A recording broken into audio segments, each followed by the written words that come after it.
Photo ಹಾಕಿದ್ರು AI ಮಾಡಿ. ಯಾಕೆ ನೋಡಿ ಅದೇ ನನಗೇನಾಗ್ತದೆ, ಇವಾಗ ಕುಂಭಗೆ ಮೇಳಿಗೆ ಕೆಲವು ಗೆಳೆಯರು ನನಗೆ ಫೋನ್ ಮಾಡಿದರು, ನನಗೊಂದು ಪರ್ಮಿಷನ್ ಸಿಗುತ್ತಾ ಅಲ್ಲಿ ಹೋಗೋಕ್ಕೆ ಅಂತ. ಅದಕ್ಕೆ ಫೋನ್ ಮಾಡ್ತಾರೆ. ನಾವು ಧರ್ಮ ವಿರೋಧಿ ಅಲ್ವಲ್ಲ, ಅವರವರ ನಂಬಿಕೆಗಳು. ಆದರೆ ನನಗೆ ಬೇಜಾರಾಗೋದೇನೆಂದರೆ, ಇವಾಗ ನನಗೆ ನಂಬಿಕೆ ಇಲ್ಲ. ನಾವೊಂದು ಸೌಹಾರ್ದದಲ್ಲಿ ಎಲ್ಲರಿಗೂ ಅವರವರ ಅನಿಸಿಕೆಗಳಿರುತ್ತಲ್ವ, ಅಂತಹ ಒಂದು ಧಾರ್ಮಿಕ ಇದರಲ್ಲೂ ರಾಜಕಾರಣ ಮಾಡ್ತಾರೆ ನೋಡಿ, ಅದು ಇವರು ನಿಜವಾದ ಹಿಂದೂಗಳಲ್ಲ ಅಂತೀನಿ ನಾನು. ಅಂದರೆ ಒಂದು ಪೂಜೆಯ ಒಂದು ಪವಿತ್ರ ಸ್ನಾನದಲ್ಲೂ ಕೂಡ ರಾಜಕಾರಣವನ್ನು ಎಳ್ಕೊಂಡು ಬಂದು ಪ್ರಕಾಶ್ ರೈ ಅವರು ಅದರಲ್ಲಿ ಮಿಂದರು, ಪಾಪ ಕಳೀತೆ. ಅಂದರೆ ಒಬ್ಬ ವ್ಯಕ್ತಿಯನ್ನು ಒಂದು ಸರ್ಕಾರವನ್ನು ಪ್ರಶ್ನಿಸಿದರೆ ಒಂದು ಧರ್ಮವನ್ನು ಪ್ರಶ್ನಿಸಿದ್ದಾನೆ ಅಂತ ಒಂದು ವಾಟ್ಸಪ್ ಯೂನಿವರ್ಸಿಟಿಗಳಲ್ಲಿ ಒಂದು ತಪ್ಪು ಕಲ್ಪನೆಯನ್ನು ಹರಡೋದಿದೆಯಲ್ಲ, ಅದನ್ನು ಯಾರು ಮಾಡ್ತಿದ್ದಾರೆ ಅಂದರೆ ಈ ಪ್ರಶಾಂತ್ ಸಂಬರ್ಗಿ ಅಂತವರು ಮಾಡ್ತಿದ್ದಾರೆ. ಅವರು ಇದಕ್ಕೆ ಭಾಳ ಪ್ರಖ್ಯಾತರು ಕುಖ್ಯಾತರು ನನಗೆ ಗೊತ್ತಿಲ್ಲ, ಅದನ್ನು ನೀವೇ ಹೇಳಬೇಕು. ಸೊ ಇವಾಗ ಕೇಸ್ ಫೈಲ್ ಮಾಡಿದ್ದೀವಿ ಅವರಿಗೆ, and he is come to answer. ಯಾಕಂದರೆ ಒಬ್ಬ ವ್ಯಕ್ತಿಯ ಇಚ್ಛೆ ಇಲ್ಲದೆ ಅವನ ಫೋಟೋಗ್ರಾಫನ್ನು ಮಾರ್ಫ್ ಮಾಡಿ, ಅನ್ನೋದು ಎಂಥ ಅದ್ಭುತವಾದ ಟೆಕ್ನಾಲಜಿ, ಅದನ್ನು ನಾವು ಯಾವುದಕ್ಕೆ ಉಪಯೋಗಿಸ್ಬೇಕು. ಇವಾಗ ನಾವು ಅಣುಬಾಂಬನ್ನು ಕಂಡುಹಿಡಿದಾಗ ಅದು ಎನರ್ಜಿಗೆ ಕಂಡುಹಿಡಿದಿದ್ದು, ಅದನ್ನು ವಿಧ್ವಂಸ ಕಾರ್ಯಕ್ಕೆ ಉಪಯೋಗಿಸುವಷ್ಟರ ಮಟ್ಟಿಗೆ ಮನುಷ್ಯ ಬೆಳೀತಿರ್ಬೇಕಾದ್ರೆ ಇಂದ ಈ ಥರದ ಕೆಲಸಗಳನ್ನು ಮಾಡ್ತಾ, ಅದು ನಂದು ಮಾತ್ರ ಅಲ್ಲ, ಅಖಿಲೇಶ್ ಯಾದವ್ದು ಯಾರ್ಯಾರ್ದು, ಇದು ತುಂಬ ಅಕ್ಷಮ್ಯ ಅಪರಾಧ ಅಲ್ವಾ. ಅದನ್ನು ಪ್ರಶ್ನಿಸೋದಕ್ಕೋಸ್ಕರ ಕೇಸ್ ಹಾಕಿದ್ದಾನೆ. ಈ ಥರದ ತಂತ್ರಜ್ಞಾನಗಳು ದುರ್ಬಳಕೆ ಆಗ್ತಾ ಇರೋದು ತುಂಬ ಅಂದರೆ ದುರ್ಬಳಕೆ ಅಂದರೆ ಯಾವುದನ್ನು ನಾವು ಯಾವುದಕ್ಕೆ ಉಪಯೋಗಿಸ್ತೀವಿ ಅನ್ನೋದನ್ನ ಇಟ್ಕೊಂಡು ನಿಮ್ಮ ಮಾನಸಿಕ ಇದನ್ನು ಹೇಳುತ್ತಲ್ವ. ಒಂದು ಸೈನ್ಸನ್ನು, ಒಂದು ಟೆಕ್ನಾಲಜಿಯನ್ನು ನಾವು ಎವಲ್ಯೂಷನ್, ಮನುಷ್ಯನ ವಿಕಾಸಕ್ಕೆ ಉಪಯೋಗಿಸಬೇಕೇ ಹೊರತು ಹೀಗೆ ಪರ್ಸ್ನಲ್ ಅಜೆಂಡಾಗಳಿಗೆ, ಮತ್ತು ಅದನ್ನು ಒಂದು ಧಾರ್ಮಿಕ ಆಚರಣೆಯಲ್ಲೂ ಮಾಡ್ತಾ ರಾಜಕಾರಣ ಮಾಡೋದಿದೆಯಲ್ಲ, ಅದು ಎಂಥ ಅಸಹ್ಯ, ಇದು ಜನಕ್ಕೆ ಗೊತ್ತಾಗಬೇಕಲ್ವಾ. ಅದು ನನ್ನ ಆತಂಕ ಅಷ್ಟೇ. ಮತ್ತು ಇನ್ನೊಂದು, ರಾಜ್ಯ ರಾಜಕಾರಣದಲ್ಲಿ ಹಲವಾರು ಬೆಳವಣಿಗೆಗಳು ಆಗ್ತವೆ. ಒಂದು ಸರ್ಕಾರದ ವ್ಯವಸ್ಥೆಗಳಲ್ಲಿ ಆಗ್ತಾ ಇರುವಂಥ ಬೆಳವಣಿಗೆ, ಒಂದು ಅಭಿವೃದ್ಧಿ ಕಾರ್ಯಗಳಿಗೆ ದುಡ್ಡಿಲ್ಲ ಅಂತ ಇರೋದು, ಒಂದು ಕಡೆ ಫ್ರೀ ಬೇಯಿಸ್ಕೊಡ್ತಾ ಇರುವಂಥದ್ದು. ಇತ್ತೀಚೆಗೆ ನಿನ್ನೆ ಬಂದಂಥ ಒಂದು ರಿಪೋರ್ಟ್ ಪ್ರಕಾರ 15,000 ಕೋಟಿ ಲಾಸ್ ಇದೆ. ಯಾವ ರೀತಿ ಬಜೆಟ್ ಮಾಡ್ತಾರೆ ಅನ್ನೋದು ದೊಡ್ಡ ಪ್ರಶ್ನೆ. ನೋಡಿ, ನಾವು ಪ್ರಜೆಗಳಾಗಿ ಯಾವ ಸರ್ಕಾರ ಇರಲಿ, ಇವಾಗ ಕಾಂಗ್ರೆಸ್ ಸರ್ಕಾರ ಅಧಿಕಾರಕ್ಕೆ ಬಂದಿದೆ, ಅವ್ರಿಗೆ ಹೇಳಬೇಕಾಗಿರೋದೇನು ಅಂದರೆ, ರಾಜಕಾರಣದಲ್ಲಿ ಅಥವಾ ಒಂದು ಚುನಾವಣೆಯ ಪ್ರಕ್ರಿಯೆಯಲ್ಲಿ ವಿರೋಧ ಪಕ್ಷಗಳಿಗೆ ಗೆಲ್ಲೋಲ್ಲ, ಆಳೋ ಪಕ್ಷ ಸೋಲುತ್ತೆ. ಯಾಕಂದರೆ ಅವ್ರಿಗೊಂದು ಅವಕಾಶ ಕೊಟ್ಟು. ಸೊ ಈಗ ಕಾಂಗ್ರೆಸ್ ಬಂದಿದೆ ಅಂದರೆ ಮುಂದೆ ಸೋಲೋ ಇದು ಅವ್ರದ್ದು, ಅವ್ರು ಹೇಗೆ ನಡೆಸ್ತಾರೆ ಅಂತ.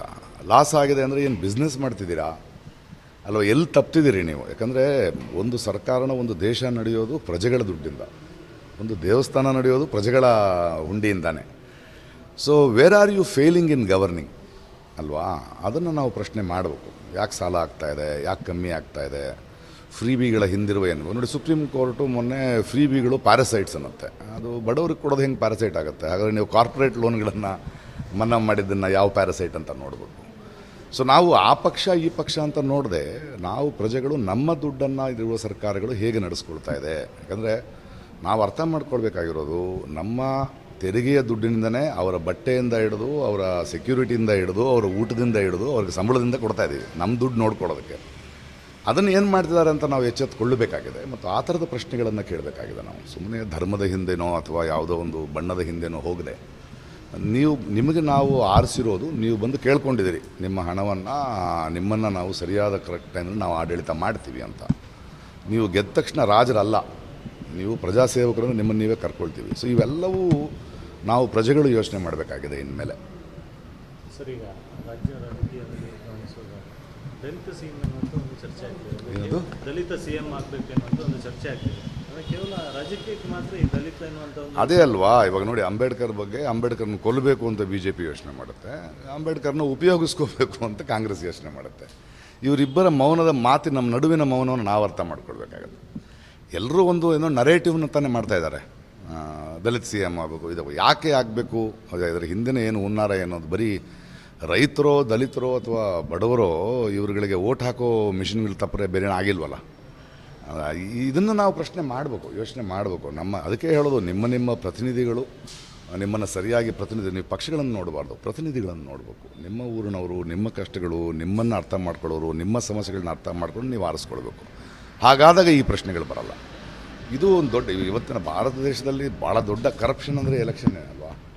ಒಂದು ಜಾತಿಯ ಆಧಾರದ ಮೇಲೆ, ಒಂದು ಹಣದ ಆಧಾರದ ಮೇಲೆ, ಅಥವಾ ನನಗೆ ಗೊತ್ತು ಅನ್ನೋ ಆಧಾರದ ಮೇಲೆ ಚುನಾಯಿತರಾಗ್ತಾರೆ ಹೊರತು ನಮ್ಮ ಒಂದು ಸಮನ್ವಯತೆ, ಸೌಹಾರ್ದತೆ, ಒಂದು ದೇಶವನ್ನು ನಡೆಸೋ ಕಡೆ ಆಗ್ತಾ ಇಲ್ಲ ಅನ್ನೋದು.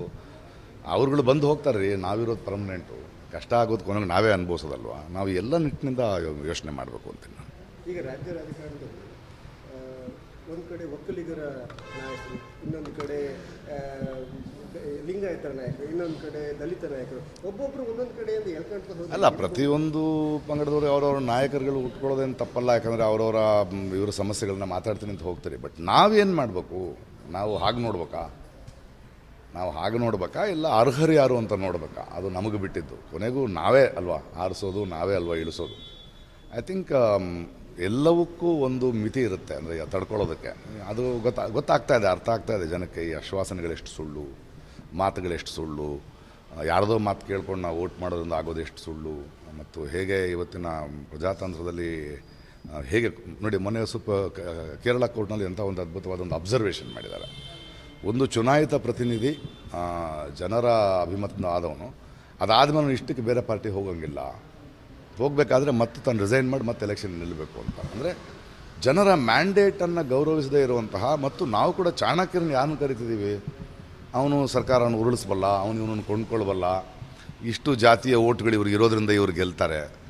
ಇದಲ್ವಲ್ಲ, ಹೀಗಾಗಿರೋದ್ರಿಂದ ಬೆಳವಣಿಗೆ ಆಗಿಲ್ವಲ್ಲ, ಅಭಿವೃದ್ಧಿ ಆಗಿಲ್ವಲ್ಲ. ಅನುಭವಿಸೋರು ಯಾರು? ನಾವು ತಾನೇ. ನಾವು ಅದನ್ನು ಯೋಚನೆ ಮಾಡೋದು. ಈಗ ಅಮೆರಿಕದಿಂದ ಭಾರತೀಯರನ್ನು ವಲಸಿಗರಂತೇಳಿ ಕಾಣ್ತದೆ. ಈಗ ಮೋದಿಯಲ್ಲಿ ಹೋಗಿ ಸಭೆಗಳನ್ನು ಮಾಡ್ತಾರೆ, ಟ್ರಂಪ್ ಜೊತೆ ಫೋಟೋಶೂಟ್ ಮಾಡಿದ್ದಾರೆ. ಅಲ್ಲ, ವಲಸೆ ಅಂದರೆ ಅದು ಇಲ್ಲಿಗಲ್ ಆದರೆ ಇಲ್ಲಿಗಲ್ಲೇ ತಾನೆ. ನಾವು ಅದನ್ನು ಯೋಚನೆ ಮಾಡಬೇಕಲ್ಲ. ಪ್ರತಿಯೊಂದು ದೇಶಕ್ಕೂ ಅದು ಇರುತ್ತೆ. ನೀವು ಸಕ್ರಮವಾಗಿ ಹೋದರೆ ಯಾರು ಬೇಡ ಅನ್ನಲ್ಲ, ಅಕ್ರಮವಾಗಿ ಹೋದರೆ ನಾವು ಅದನ್ನು ನೋಡಬೇಕಾ, ಅಥವಾ ಇಲ್ಲಿಂದ ಹೋಗುವಂಥ ಪರಿಸ್ಥಿತಿ ನಮ್ಮ ದೇಶದಲ್ಲಿ ಯಾಕೆ ಉಂಟಾಗಿದೆ ಅನ್ನೋದನ್ನು ನೋಡ್ಬೇಕಾ? ನಾವೆಲ್ಲಿ ಎಲ್ರಿಗೂ ಕೆಲಸ ಇದೆ, ಅದ್ಭುತವಾದ ದೇಶ, ಮದರ್ ಆಫ್ ಡೆಮಾಕ್ರಸಿ ಅಂತ ಇದ್ದೀವಿ. ಯಾಕೆ ಲಕ್ಷಾಂತರ ಜನರು ಬಿಟ್ಟು ಹೋಗ್ತಾ ಇದ್ದಾರೆ? ಯಾಕೆ ಅದು ಅದ್ಭುತ ಅನ್ನಿಸ್ತಾ ಇಲ್ಲ? ನಾವು ಅದನ್ನು ಯೋಚನೆ ಮಾಡಬೇಕು ಅಲ್ವಾ. ನಾವು ಸಮಸ್ಯೆಯ ಮೂಲಕ್ಕೆ ಹೋಗಬೇಕು. ಮೋದಿಯವರು ಹೋಗಿ ಟ್ರಂಪ್ ಜೊತೆ ಮಾತಾಡಿ ಅದನ್ನು ಸರಿ ಮಾಡ್ತಾರೆ ಅನ್ನೋದಲ್ಲ ನಮಗೆ ಮುಖ್ಯ. ಆಯಾ ದೇಶಕ್ಕೆ ಆಯಾ ಇದಿರುತ್ತೆ. ಬಟ್ ನಾವು ಆ ಥರದ ಪರಿಸ್ಥಿತಿ ಯಾಕೆ ಉದ್ಭವ ಆಗಿದೆ, ನಾವು ಅದನ್ನು ಯೋಚನೆ ಮಾಡಬೇಕು. ಮೈಸೂರಲ್ಲಿ ಗಲಭೆ ಪೊಲೀಸರಲ್ಲಿ 1000ಕ್ಕೂ ಜನರು ಟಾರ್ಗೆಟ್ ಮಾಡಿ ಆ ಥರದ ಸುದ್ದಿಗಳು ಬಂದಿವೆ. ನಾನು ಅಲ್ಲಿಲ್ಲ, ಇಲ್ಲಿದ್ದೇನೆ. ಸೊ ಅದರ ಬಗ್ಗೆ ನನಗೆ ಹೆಚ್ಚು ಗೊತ್ತಿಲ್ಲದೆ ಇರೋದ್ರಿಂದ ನಾನು ಮಾತಾಡಲಿಕ್ಕೆ ಸಾಧ್ಯ ಇಲ್ಲ. ವಿಡಿಯೋ ಸಮೇತ ಬಂದು ಅಲ್ಲ, ನಾನು ನೋಡಿಲ್ಲ. ನಾನು ಇಲ್ಲಿ ದಕ್ಷಿಣ ಕನ್ನಡದಲ್ಲಿ ಒಂದಷ್ಟು ಚಿತ್ರೀಕರಣದಲ್ಲಿದ್ದರಿಂದ ಅದನ್ನು ಅಬ್ಸರ್ವ್ ಮಾಡೋಕ್ಕಾಗಲಿಲ್ಲ. ಎಲ್ಲವನ್ನು ಮಾಡೋಕ್ಕಾಗಲ್ಲ ಅಲ್ವಾ, ಕ್ಷಮಿಸಿ. ಇತ್ತೀಚೆಗೆ ನಡೆದ ಡೆಲ್ಲಿ ಚುನಾವಣೆ ಆಮ್ ಆದ್ಮಿ ಪಾರ್ಟಿ ಸೋಲಿಕ್ಕೆ ಏನು? ಯಾಕಂದರೆ ಅವರು ಅಲ್ಲ, ಅವ್ರಿಗೊಂದು ಅವಕಾಶ ಇದ್ದು ಸೋತಿದ್ದಾರೆ ಅಂದರೆ ಜನ ಬೇಸತ್ತಿದ್ದಾರೆ. ಅದನ್ನು ನಾವು ಒಪ್ಕೊಳ್ಳೇಬೇಕಲ್ಲ. ಯಾರು ಗೆದ್ದರು ಅನ್ನೋದಕ್ಕಿಂತ ಸೋತರು ಯಾಕೆ ಸೋತರು ಅಷ್ಟೇ. ಒಳ್ಳೆ ಕೆಲಸ ಮಾಡಿದ್ರು, ಅದನ್ನು ಒಳ್ಳೆ ಕೆಲಸ ಮಾಡಿದ್ರೆ ಒಳ್ಳೆ ಕೆಲಸ ಅಷ್ಟೇ ಆಗಲ್ವಲ್ಲ ಈ ದೇಶದಲ್ಲಿ. ಒಂದು ಒಳ್ಳೆ ಕೆಲಸ ಮಾಡಿದ ತಕ್ಷಣ ಒಂದು 10 ವರ್ಷ ಆ ವರ್ಷ ಓಟ್ ಹಾಕ್ತಾರೆ. ಯಾವಾಗಲೂ ಅವರು PPಗಳನ್ನೇ ಕೊಟ್ಟು ಬಂದರು. ಈ ಸಲನೂ ಅದೇ ಇರ್ಬೋದು, ಗೊತ್ತಿಲ್ಲ. ಕಳೆದ 3 ವರ್ಷದಲ್ಲಿ ಅವ್ರು ಕೆಲಸ ಮಾಡೋಕ್ಕೂ ಅವಕಾಶ ಇರಲಿಲ್ಲ ಅನ್ನೋದು ಕೂಡ ಸತ್ಯ ಇದೆ. ಅವ್ರು ಮಾತಾಡೋದ್ರಲ್ಲಿ ಚೀಫ್ ಮಿನಿಸ್ಟರ್ನ ಜೈಲಲ್ಲಿ ಹಾಕಿದ್ದಾರೆ, ಇನ್ನೊಬ್ಬರನ್ನ ಹಾಕಿದ್ದಾರೆ. ಅಲ್ಲಿ LG ಅವರು ಎಲ್ಲ ಗವರ್ನರ್ಗಳ ಹಾಗೆ, ಯಾವ ರಾಜ್ಯದ ಗವರ್ನರ್ ನೋಡಿದ್ರು ಸೆಂಟ್ರಲ್ ಗೌರ್ಮೆಂಟ್ ಗವರ್ನರ್ಗಳಲ್ಲ. ಇವೆಲ್ಲವೂ ನಾವು ಪ್ರಜೆಗಳು ಸ್ವಲ್ಪ ಯೋಚನೆ ಮಾಡಬೇಕು. ಸುಮ್ಮನೆ ಏನೋ ಅವ್ನು ಗೆದ್ದ ಬಿದ್ದ ಅಂದರೆ ಹೇಳ್ತಾರೆ, ಬೀಳ್ತಾರೆ, ಸೋಲ್ತಾರೆ, ಗೆಲ್ತಾರೆ. ಎಲ್ಲ ರಾಜಕೀಯ ಪಕ್ಷಗಳು ವಿರೋಧ ಪಕ್ಷದವನ ಬಿಲ್ಡಿಂಗ್ನಲ್ಲಿ ಆಳೋ ಪಕ್ಷದವನು ಬಾರ್ ಇರುತ್ತೆ. ನಾವು ಅದನ್ನು ಅರ್ಥ ಮಾಡ್ಕೋ.